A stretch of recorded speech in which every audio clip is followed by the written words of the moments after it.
En el nombre del Padre, del Hijo y del Espíritu Santo. Amén. Ave María Purísima, sin pecado concebida. Espíritu Santo, fuente de toda luz, ilumínanos. Oh Señor Dios de los ejércitos, restáuranos. Haz resplandecer tu rostro sobre nosotros y seremos salvos. Muy queridos hermanos, ahora vamos a dar lectura muy pertinente de las cartas del que se encargó de elaborar la nueva misa, de la que habla María Julia Geni en sus profecías. Este señor se llamaba Aníbal Bugnini y más pronto que tarde, como todo lo que sucede contra la iglesia, Dios dio a conocer unas cartas que este susodicho individuo olvidó con su portafolio en el Vaticano.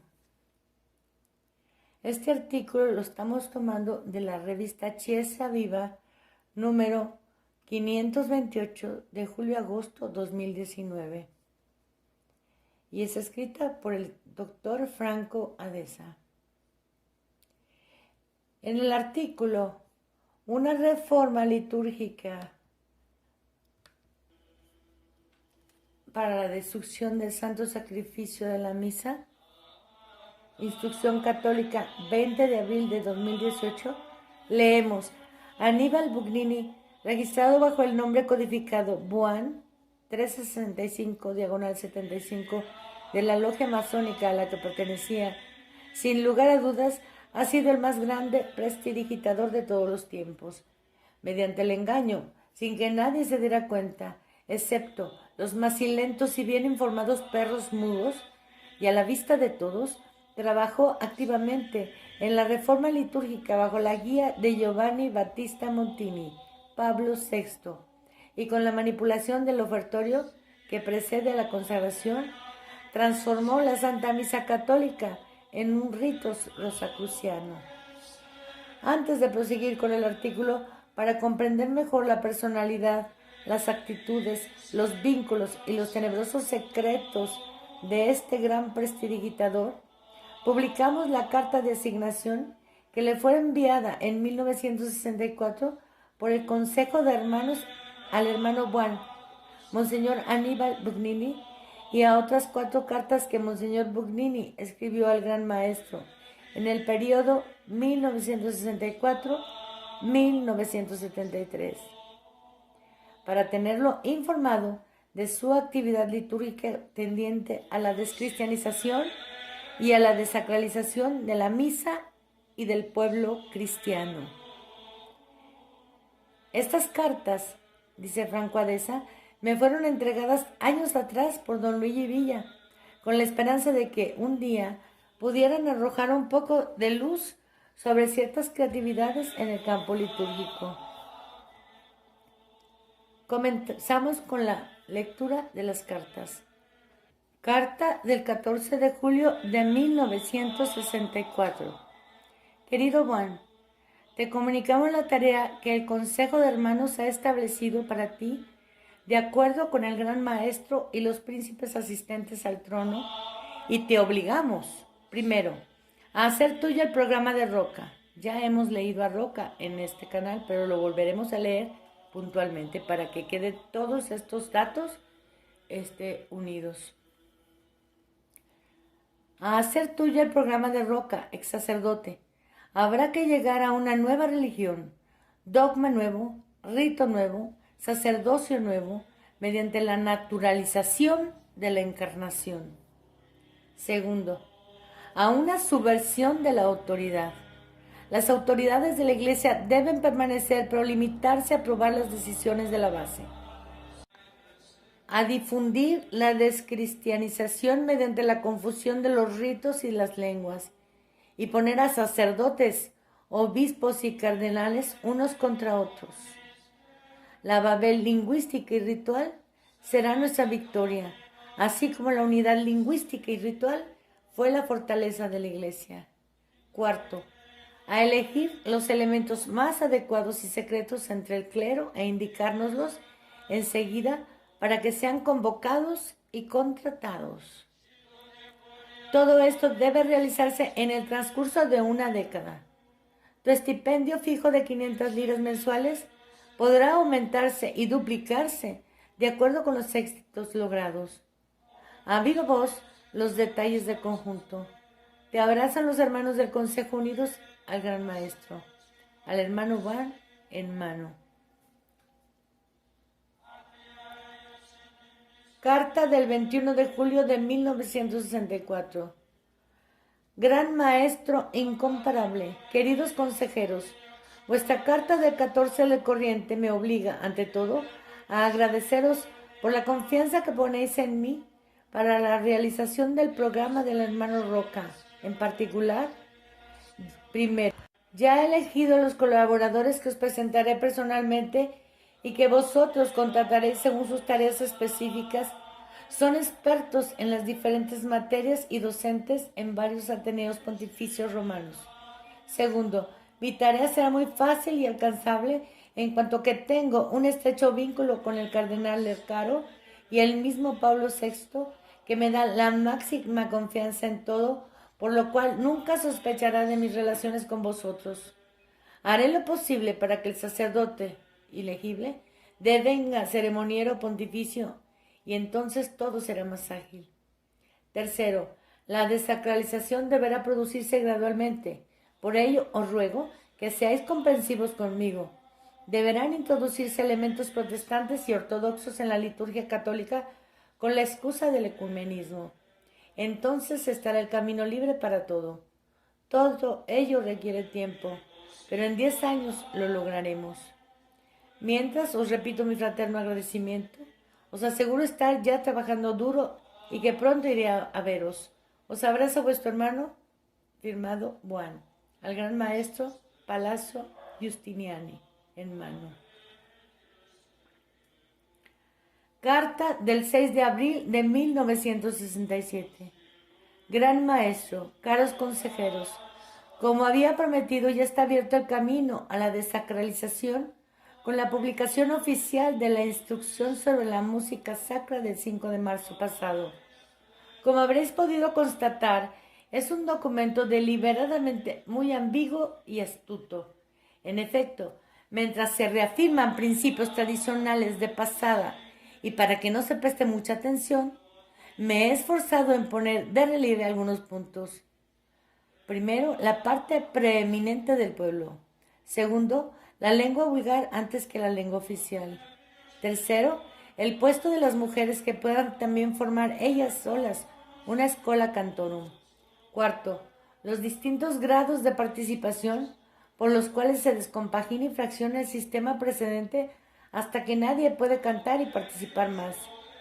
Quinto, libertad para los distintos géneros de composición y de instrumentos. Se habría podido hacer más, pero como ya dije personalmente, está la grave dificultad de la Congregación para los Ritos, cuyo secretario es mi acérrimo enemigo, Antonelli. Vosotros deberíais, a través de vuestros hermanos, asistentes al trono, hacer abolir dicha congregación y ponerme a mí en lugar de Antonelli. Pero de esto hablaremos personalmente. Saludos a vuestro hermano, firmado Juan, al gran maestro Palazzo Giustiniani, en mano. De todo esto vienen copias fotostáticas de estas cartas. Carta del 2 de julio de 1967. Gran maestro incomparable, consejeros ilustres, el proceso de desacralización avanza aceleradamente. Efectivamente, ha salido otra instrucción cuya puesta en práctica comenzó el 29 de junio pasado. Ya podemos cantar victoria porque, primero, la lengua vulgar reina en toda la liturgia, incluso en las partes esenciales. Segundo, las vestiduras sacras se reducen más y más.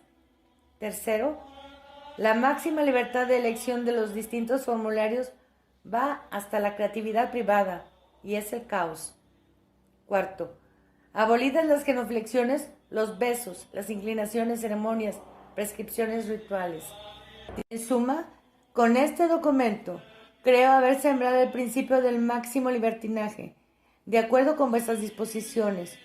Luché amargamente y tuve que recurrir a todas las astucias para hacerlo aprobar por el Papa contra mis enemigos de la Congregación para los Ritos.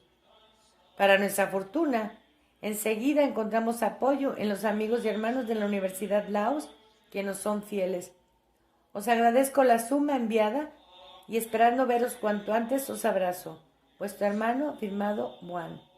Al gran maestro Palacio Justiniane, en mano. Carta del 22 de octubre de 1973. Gran maestro venerable, amados ilustres agregados, en referencia a la vuestra del 17 próximo pasado, os diré que comprendo perfectamente vuestra preocupación por el mal que podrá hacer el Año Santo.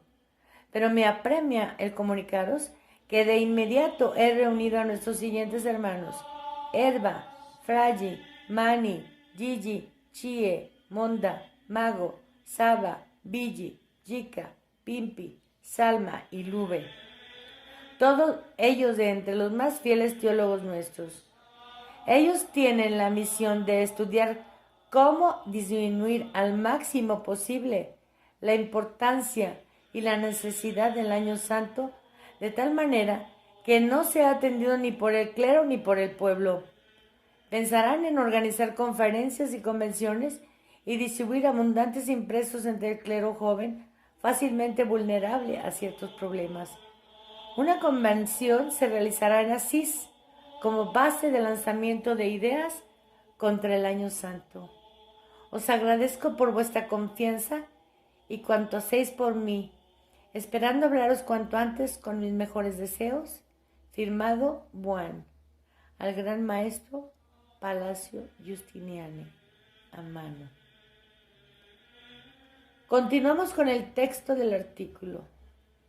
Examinemos la diferencia entre la plegaria de siempre, Suscipe Santa Trinitas, como conclusión del ofrecimiento de la hostia que ha sido abolido. Y bendito sea Señor Dios del universo del rito inventado.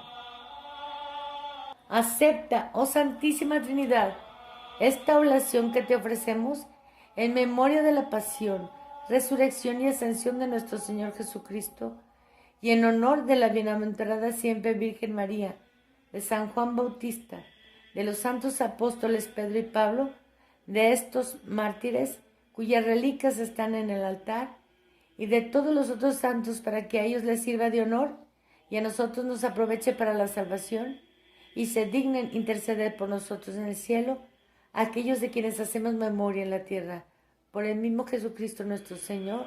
Amén. La oración de la misa inventada, al contrario de lo que acabamos de leer, dice: bendito eres tú, Señor Dios del universo, porque de tu bondad hemos recibido este pan, fruto de la tierra y del trabajo del hombre. Lo presentamos a ti para que se convierta para nosotros en alimento de vida eterna. Bendito seas por siempre, Señor. Bendito eres tú, Señor Dios del universo, porque de tu bondad hemos recibido este vino, fruto de la vid y del trabajo del hombre, y te lo presentamos para que se convierta para nosotros en bebida de salvación. Bendito seas por siempre, Señor. ¿Ninguno se da cuenta de nada? Se extrae el lazo oculto en la manga y voilà, señores, el truco está hecho. He aquí que la oblación de la víctima, pura e inmaculada, infinitamente grata al Padre, es sustituida por los banalísimos frutos de la tierra y del trabajo del hombre. Exactamente lo que Dios aborrece. En Génesis 4:3, en efecto, leemos: Caín ofreció los frutos del suelo en sacrificio al Señor, frutos que no agradaron al Señor de ninguna manera. Pero estos frutos del trabajo del hombre, tan desagradables a Dios, que prefería, obviamente, la hostia inmaculada, el cordero sin mancha que le ofrecía Abel, despertando la envidia homicida de Caín, son llevados nada menos que al Señor Dios del universo.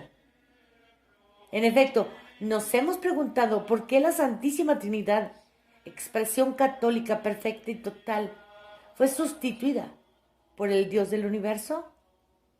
¿Será que esta expresión indica la misma entidad? Bendito eres Dios del universo es una expresión de la cábala judía.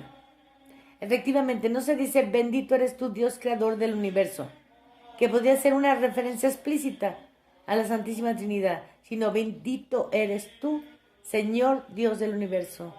Es decir, no Dios creador, sino Dios inmanente al universo, alma de la materia.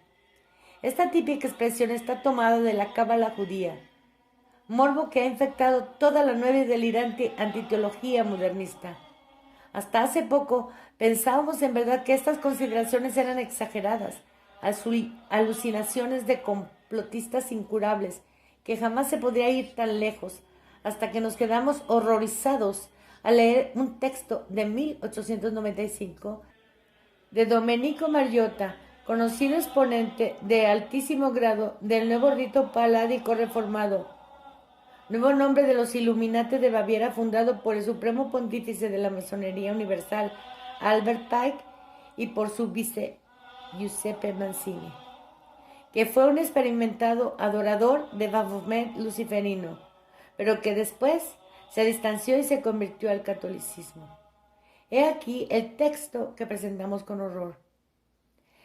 ¿Qué es entonces el Señor de los cielos, sino el Dios de los perezosos, de los ociosos y de los vagabundos que imaginan el espíritu y se saturan de materia, que viven de ideas y consumen la realidad? No hay espíritu sin materia, y uno y otra se identifican, sino el Señor de los cielos es el Dios de la nada, mientras que el Satanás es el Dios del universo, ya que comprende en un solo ser espíritu y materia, no pudiendo la una subsistir sin el otro. Solo ese debe ser para nosotros el Dios que gobierna a ambos, y ese es Satanás. Aquí vemos entonces cómo el sacrificio de Cristo ofrecido en la Santísima Trinidad para la redención de la humanidad se transforma en un deicidio ofrecido a Lucifer, Dios del universo, donde precisamente el Cordero Inmaculado degollado con las extremidades cortadas y echado al fuego se ofrece a Baphomet luciferino para la redención gnóstico-satánica del hombre. Ahora, leyendo el intercambio epistolar entre Monseñor Bugnini y sus jefes de la masonería, más que un asunto prestidigitador, pareciera haber sido simplemente un pobre Judas con sueldo, a duplicarse según los resultados, y que hubiera tenido una sola opción por delante: la obligación de obedecer las órdenes de sus superiores en la masonería. Por tanto, los haces ocultos que Bugnini insertó en la nueva reforma litúrgica provenían, más que de una manga de mago, de los superiores desconocidos que no debían mostrar su propio rostro y menos aún dar explicaciones sobre el contenido de las órdenes transmitidas. El artículo citado continúa con estas palabras: ninguno había pensado ni remotamente en el aspecto satánico y esotérico del nuevo rito. Al leer este artículo, habrá seguramente quien frunza la nariz, incrédulo ante tan grave afirmación acerca de la que, con toda probabilidad, consideraba como la Santa Misa.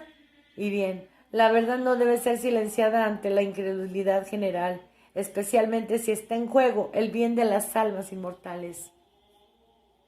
Más allá del efecto que la expresión Dios del universo pudiera tener sobre la celebración del santo sacrificio de la misa, cuando el sacerdote, ignaro del significado esotérico de las palabras que pronuncia, eleva primero la patena con el pan y luego el cáliz con el vino, a nosotros nos interesa descubrir la proveniencia de esta satánica voluntad de profanar la misa católica y verificar si tal voluntad ha sido, aunque de manera oculta, oficialmente e incluso públicamente exaltada y glorificada, aunque se hubiese llevado a cabo a espaldas de un público ignorante.